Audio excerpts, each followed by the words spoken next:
Welcome to OState Daily. Casey Porter here. Hey, yesterday, not going to sugarcoat anything. It was just a really rough day for Oklahoma State. John Rice Plumlee, he is healthy for UCF. Got a chance to talk to Brandon Helwig. Last week, he mentioned that not only is he healthy, but he's had a couple of games underneath him, and you saw how comfortable he was yesterday. He threw for 1 yard short of 299 yards, and then R.J. Harvey went over 200 yards. So it was just a rough day, Oklahoma State, in the rain. They had a very difficult time stopping the read option offense of Gus Malzahn and the UCF. Well, there was a Citronauts yesterday, but the Knights usually. And then on offense, I mentioned this in the OU game. It worried me to death. They're in the third quarter when OU had the ball with a 1-score lead. I felt like if OU ever got a 2-score lead, it would really be a difficult situation for OSU. The way that they wanted to run the ball, the way they wanted to possess the clock and try to control tempo. Well, it didn't take long for UCF to get a 2-score lead yesterday, and I think you saw what that did to our offense. It just kind of opened it up, made it to where it was pretty much a throw-a-thon, and that's not a situation to where with OSU being 3 receivers down, hey, Leon Johnson III, he stepped up very nice to the point where, he's had some big catches and big moments. Rashad Owens, terrific receiver. Brendan Presley's doing a great job. Ollie Gordon's doing a good job catching the ball out of the backfield, but hey, when you are missing 3 of your top receivers, you don't want to get in a throw-a-thon, especially when the rain is coming down like it was yesterday. And by the way, I have the clips on my social media. Oklahoma State had all the rain gear there. They had everything prepared. That was totally irresponsible sideline reporting by the sideline reporter yesterday. As a matter of fact, I also have on my social media early in the third quarter how the play-by-play voice in the game yesterday actually backtracked on what the sideline reporter said and actually admitted that Oklahoma State did have all the rain gear there. Then he said they had it up in the tunnel and for some reason just didn't get it out while the rain was coming down, which makes absolutely no sense. So that was a complete debacle by the reporting team and the broadcasting team for ESPN. None of that was true. Oklahoma State had the rain gear there. They had their towels, in a covered tent, if you will, to where you get new towels, dry towels before every possession. They had all the visors they needed. They had all the gear they needed. So that was a completely false bit of reporting there for ESPN. I know some people like Jenny Carlson unfortunately ran with that and tried to throw Oklahoma State personnel under the bus, but none of it was true. So that's good to see. But hey, you don't want to hear me ramble on anymore. Let's get right to it, and let's get to, I don't want to call it highlights because there weren't really a whole lot of highlights when you get beat 45-3. But hey, let's get to the game action. Let's break it down, and let's talk some Oklahoma State Cowboy football.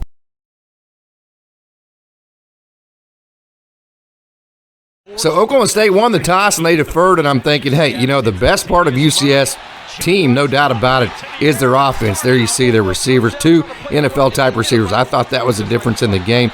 Their receivers beat our corners and basically our entire secondary in the one-on-one coverage, the 50-50 balls. I thought that was the difference in the game yesterday. Of course, there were a lot of differences, but hey, UCF, their offense, no doubt, is the best part of their team. I felt like Oklahoma State, the best thing they could have done, as what they've done the last 4 or 5 weeks, is to take the ball right down the field, score, get the momentum early, get the lead, and that way you can control the tempo the entire day. Instead of Oklahoma State, they decided to defer. They gave the ball to the best unit for UCF, the unit that is very confident, R.J. Plumlee, J.R. Plumlee, John Rice Plumlee, I get the 2. R.J. Harvey's the running back. He takes the ball right down the field, makes a nice pass, and then almost gets in, and then R.J. Harvey gets in on a really easy run there. So here is the pass play, but I'm going to break down the first run play by John Rice Plumlee right here, the quarterback, and this is just great scheming. If you see the trips to the top, you have a tight end to the bottom.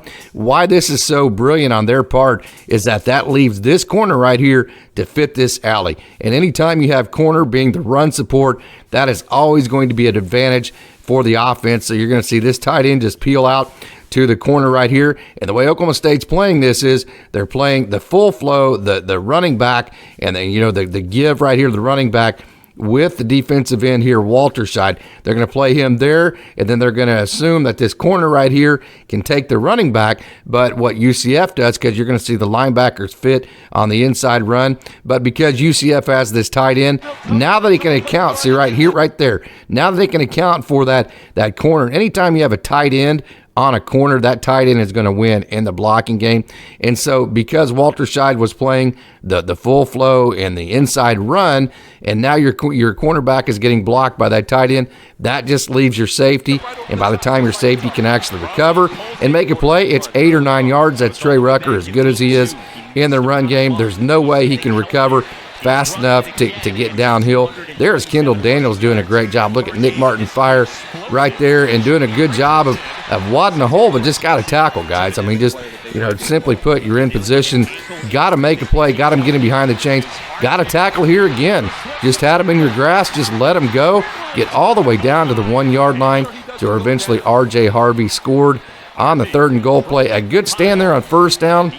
The quarterback, John Rice Plumlee, looked to me like he got in, on the initial look, but then after replay, they took a couple of minutes. They decided he did not get in, and then R.J. Harvey, way too easy getting into the end zone on that play. So as we back that up, this is that Wildcat play. They actually fumbled one against Baylor in this set. So you see, basically, this is like the diamond without a quarterback, but then you're going to see kind of like a rocket look to give that fast flow look. See, that fast flow look keeps this corner right here chasing, and so as this corner chases, now he's not going to be in position to actually tackle that running back. So that's the beauty of that motion. Let me show that one more time. See this motion right here? He's going to take that corner with him, and then right there, everybody's going to get sealed off. It's too late for Nick Martin, and UCF takes an early 6-0 lead. So Oklahoma State gives up the early touchdown. They're down 7-0. They're in a place they had never played, at least a facility. They had played in Orlando before. And UCF, they had heard all of the headlines all week that Ollie Gordon might go for 300 and all that. So, hey, if there was one thing they were going to do yesterday, 1, 2, 3, 4, 5, an old Okie defense right here. You have not necessarily the exact techniques, but you have the 5-man front, 2 linebackers. There is a 7-man box. You have an 8th linebacker here, a safety, I should say, a ninth safety that could come down and fit run. So in some ways, you could say this is a 9-man box in terms of run players that are designated to help stop the run here. So, hey, just simply too many guys. And to see those 2 safeties come down, that is a 9-man box for UCF after the play was snapped and, when it was all said and done. Simply too many guys, too many bodies. I don't care what their numbers look like. You're not going to run against a 9-man box. So give Casey Dunn, the offensive coordinator for Oklahoma State, a lot of credit. He probably realized at this point you're going to have to throw the ball a little bit to soften up the run lanes, and Oklahoma State did a good job coming out throwing. Alan Bowman threw the ball very well early. There's an unfortunate flag on Oklahoma State. They actually did a good job getting a lot of yards back, and you see this 2nd down and 1 here. Ollie Gordon just simply puts it on the floor. Can't do that on the road. Hey, UCF has really good talent. They've played good all year in spurts, and then they've made mistakes behind that have cost them. But that set up UCF to take that 2-score lead that I have mentioned many different times that just changes the pace and tempo, game plan, all of the thinking of the offense for OSU that we saw yesterday. So that early fumble obviously was a huge play for yesterday, the Citronauts. So UCF showed that they could win the matchups on the edge with their receivers one-on-one, and here is another one. They come right off the sudden change, and they go right after it again. Javon Baker, he is going to be in the NFL. That young man is a tremendous receiver. And then here is Plumlee again in that read option game of Gus Malzahn. All the way going back to his high school days and his days at Tulsa, Arkansas. You're going to see them zone block to the right here, okay, and you're going to leave this last man on the line of scrimmage. They're actually going to consider, and again, I'm going to back that up. This is the same concept they went to before. There are the trips to the top, the tight end back to the bottom. They're going to go back to that same well that we saw in that good run for Plumlee early on. You're going to see that same tight end. You're going to see him block that same cloud corner who is responsible for run here, and Plumlee is going to hit that hole again, and that's going to forced the safety to have to come up and make a play. And like I said, as good as Trey Rucker is at fitting run, he's not going to do it before Plumlee gets a good gain. So Nardo had to figure that one out early on. Then here's that boot waggle game. Not really a boot, but more of just a waggle to that H-back in motion. And then here is just mentioned it. Hey, in my opinion, the difference in the game yesterday, you saw the run fits that Coach Nardo was going with, trying to, keep it balanced to a point. He was going to have to shore up that run defense to fit that read option, that one right there. You got to figure out a way to stop this. So you can't just, start putting extra safeties on the back end, because if you do, then, as good as UCF's run game is, they're just going to run the football wild on you. So you're going to need to shore up that box. You're going to need to stop that run game of R.J. Harvey, John Rice Plumlee, because it is it's a great run game for UCF. So to do that, you knew your corners and your safeties were going to be put in one-on-one situations, and they were going to have to win those for Oklahoma State to have success on defense. And as you can see here, as you saw all day long, no doubt about it, UCF's receivers, they won those matchups all day. And in my opinion, that was why Oklahoma State could never get adjusted and get UCF slowed down. So now it's 14-0, and you're thinking, OSU's had some slow starts before. Mike Gundy's teams cut that thing or bounce that thing outside ollie and outrun, go get you 5 yards, outrun the defense for at least 5 yards there. You're thinking, hey, Mike Gundy's one of the best coaches there is in college football at keeping his team calm, not allowing them to overreact, and getting back into football games. We've seen it over and over and over in his career. So you're thinking, hey, let's just go down the field, let's score here, let's get things back under control. You're coming off of a really emotional week last week, and so you didn't start very good, that you could kind of read that coming. You figured you were going to come out a little bit flat. Let's go down and score. Let's make it 14-7. Let's restore at least a little bit, of just normalcy to what's going on here. So this is a huge drive for Oklahoma State. 3rd and 6, a big play to Leon Johnson. Mentioned, hey, 3 receivers out, 3 of your top receivers. Next man up. Not only has Leon Johnson been the next man up, he's actually been a really, really nice playmaker that you saw in situations like that Oklahoma State has relied on in crucial situations. And there's that bad matchup, Rashad Owens. Is he a tight end? Is he a receiver? There's another. Break that tackle right there. Go to the house, Rashad. Make that thing 14-7. If you could do that, who knows what might have happened. But how it was, it's now 1st down and goal, Oklahoma State on their 13-yard line, and you would like to just rush this ball into the end zone, and you almost did that, but this was a very, very tough holding call on Preston Wilson. The right call you're going to see right here, okay, see right there, okay, you see it circled, that is holding. You can't grab the jersey and then pancake the guy to the ground. You got to admit that is a holding call that got you behind the chains, and then you have this right there, man.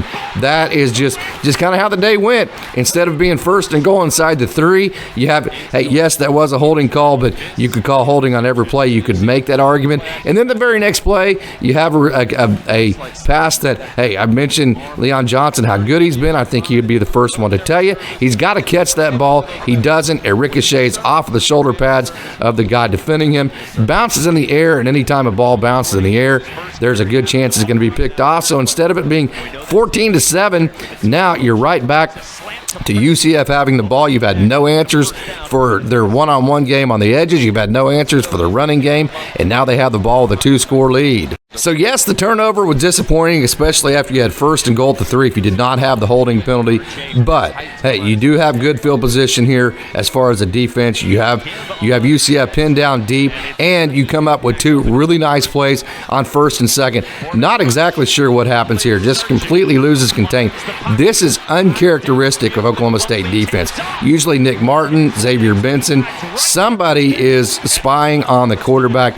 This one shocked me. That was the one where I kind of went, hey, man, things are all out of sorts right now for OSU, because you've had Jason Bean, Dylan Gabriel, Will Howard. Of course, Will Howard got loose on a long run, but it was a run that they actually tilted and just did a good job of getting numbers. It wasn't a situation to where you just had a quarterback that is a really good runner just go unaccounted for. So at that point, I'm like, man, this is going to be a pretty rough day when things like that are happening, because that is so out of character for this Oklahoma State defense just to let a quarterback run loose like that. And then, hey, he gets loose, takes time. You know, those guys that run around kind of like Baker Mayfield used to do, that run around the pocket to throw, boy, that just makes it a nightmare on your secondary and just makes a good play. Give Plumlee credit there. And then there's Colin Oliver from behind. Colin Oliver had a couple of nice plays. If you remember, he caused the fumble at the beginning of the second half, the one spark Oklahoma State had. Now you have a good second down play.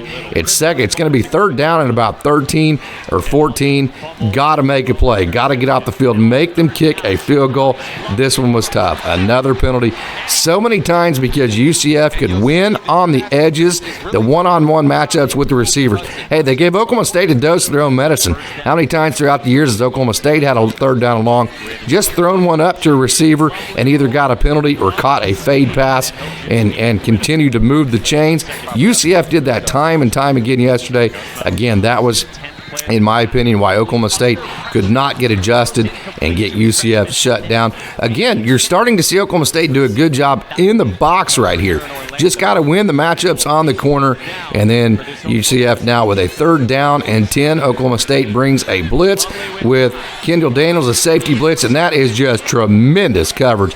I mean, just textbook coverage right there by Smith for Oklahoma State. Look at that hand fighting. Yes, maybe, but they've let that hand fighting go this year for the most part, and that is textbook coverage. You hold UCF to a field goal, 17-0. So the defense stiffened up and started to show, hey, maybe it could get a beat on this run game of UCF. You saw the nice play by Smith. Hey, maybe our corners can get adjusted to the size and speed of the second or the receivers of UCF. Hey, maybe we can get this thing settled down, just go on a nice drive and just do what you do, start controlling the clock. There's Ollie Gordon for good yardage, makes the third down and 3.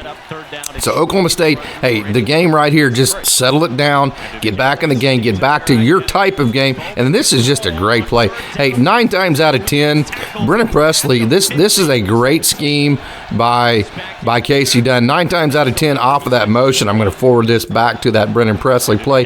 9 times out of 10 when you run that play right there, that is going to work. I love that. Just in motion, then he comes back inside. Watch Brennan Presley come inside, okay, and then back out right there, and that is just a great job by the safety driving down on Presley and making a play in open space. Of course, it didn't help that it was raining. So now off of the 3 scores in a row from UCF, OSU goes 3 and out and has to punt. So Oklahoma State, you feel like they're getting a beat on the running game. See right here, doing a good job just tackle. Start, you just figure if you just start tackling, you got guys in place. You've missed a couple of tackles. Right there, see another guy right there, just missed another tackle. You're starting to get guys in place. Just settle it down, get used to the speed of UCF, the field conditions, that kind of thing. Start tackling, you'll be okay. But this right here never got solved. Just one-on-one on the outside and going up 24-0.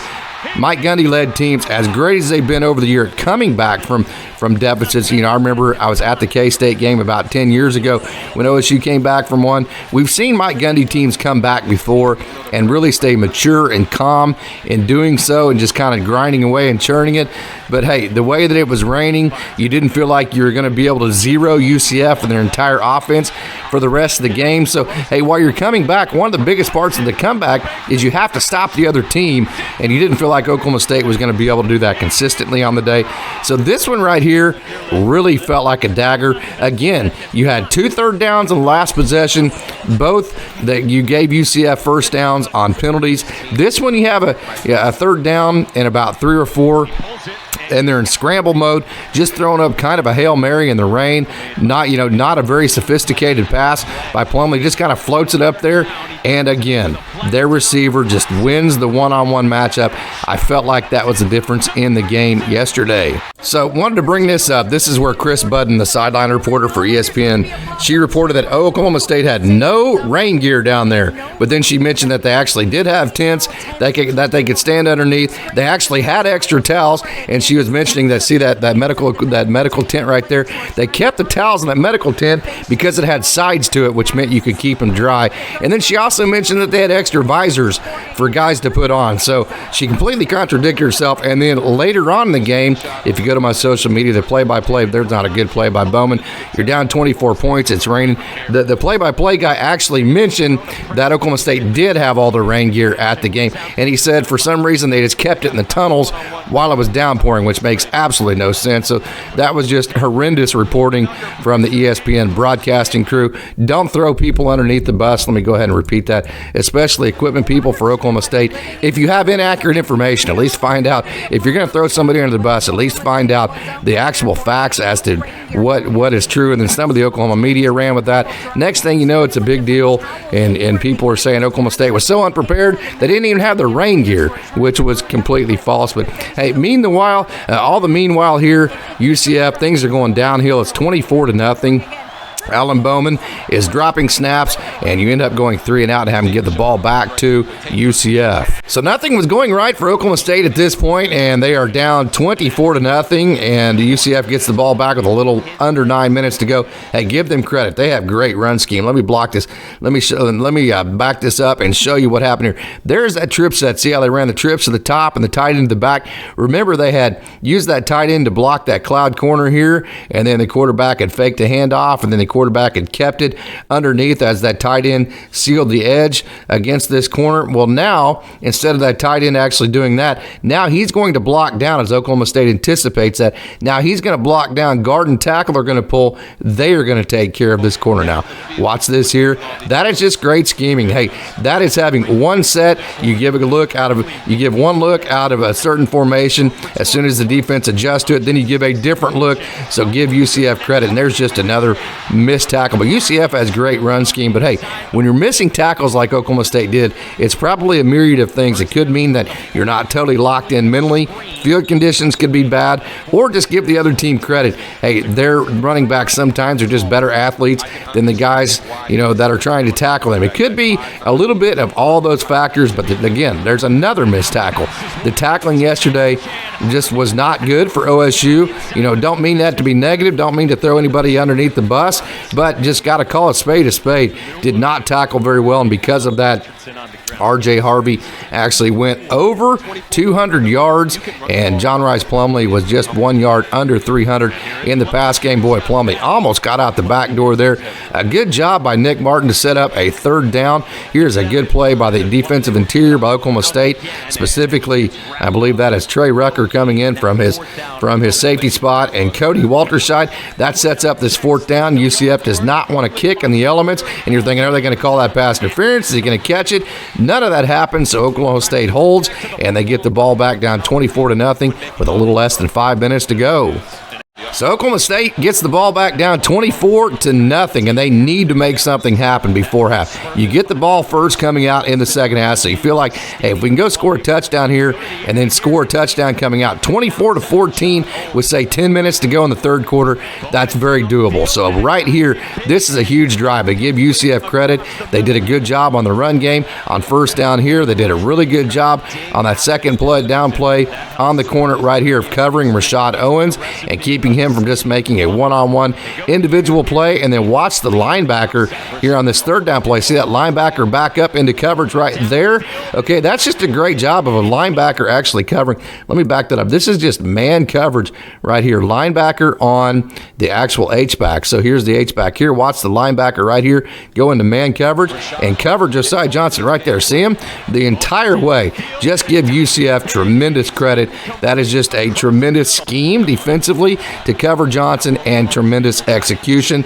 So Oklahoma State, they go 3 and out. They needed a score there, but they did not. So they have to give the ball back to UCF. UCF gets the ball back, and then they, hey, Oklahoma State, we said they're getting a beat on the run game. I see right here, just tackle. If you tackle, there's Latu. Got to love Latu's energy. He came in, the redshirt senior, amidst a lot of adversity. Things aren't going well. Tried to bring his team some energy.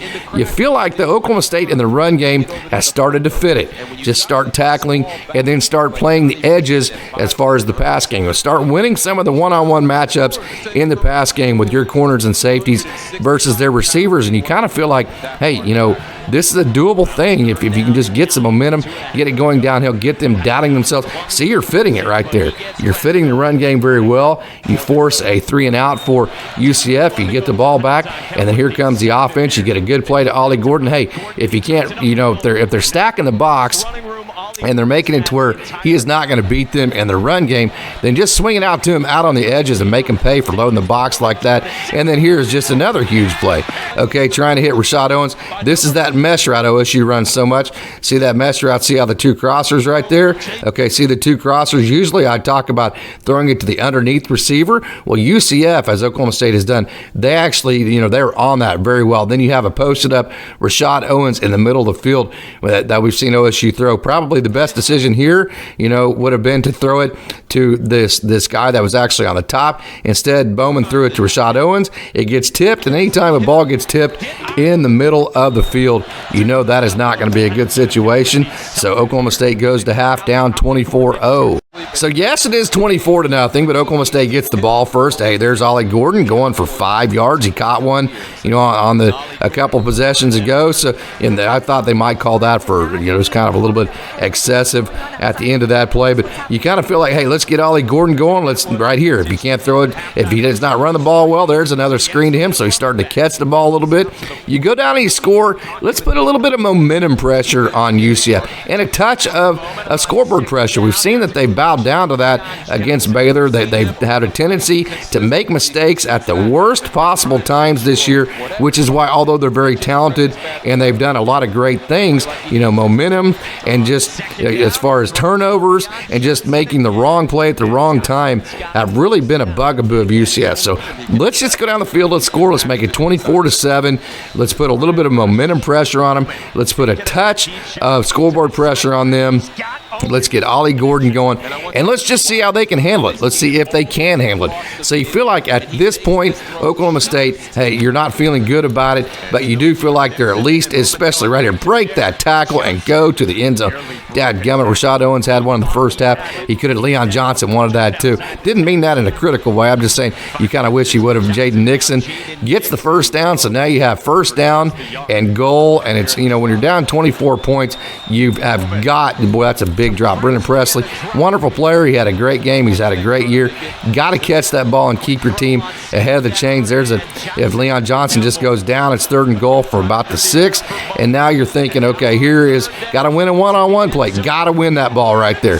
If you want to come back from a 24, again, I'm not trying to be negative, but if you want to come back from a 24-point deficit, got to make that play. Got to make it 24-7. Oklahoma State doesn't. They do kick a field goal. They make it 24-3, which is just a 3-score game.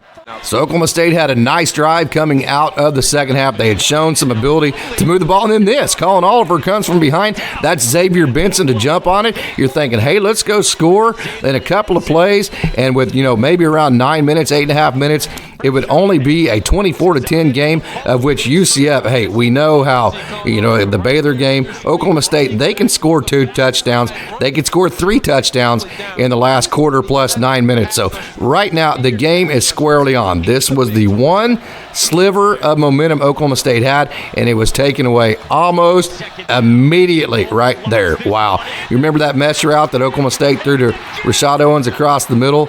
They went to that watch this mesh route. You see how they're coming across? They're throwing it to that underneath guy again, but the passage is too high. Anytime a ball is tipped in the middle of the field, it's usually an interception.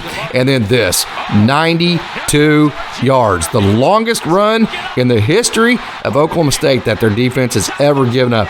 We saw Tatum Bell, I believe, go on the 97-yarder against Texas Tech in the early 2000s, but that is the longest run that an Oklahoma State defense has ever given up at 92 yards. So instead of it being 24-10, now it was 31-3, and that is game, set, and match. Basically, the rest of the game is just playing out the string.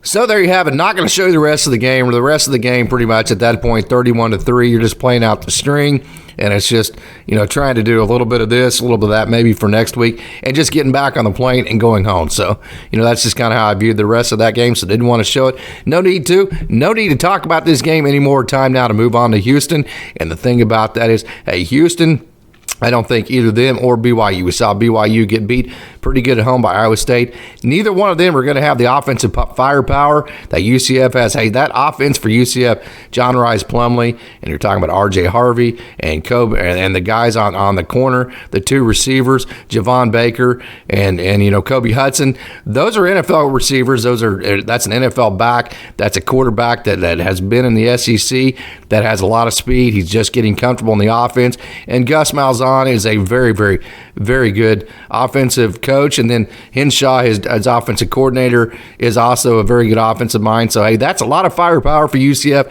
I don't think that Houston or BYU will have that, so that's a good thing. I think Oklahoma State will be able to more so be able to play their style of game instead of trying to keep up offensively with as far as points on the scoreboard like they were forced to do, or at least try to do yesterday. So, hey, I think you're going to be favored in the last two games, and the great thing about that is if you win those two games, you will be in Arlington playing for a Big 12 title, and boy, you can't complain about that at all. So what you got to do is you got to put your big boy pants on, you got to pick yourself up by the bootstraps, you got to get back to work, and you got to figure out a way to win these last two, which would put Oklahoma State in the championship game 2 times in the last 3 years. Figure out a way, hopefully, to beat Texas. I hope it is them because we have not played them yet.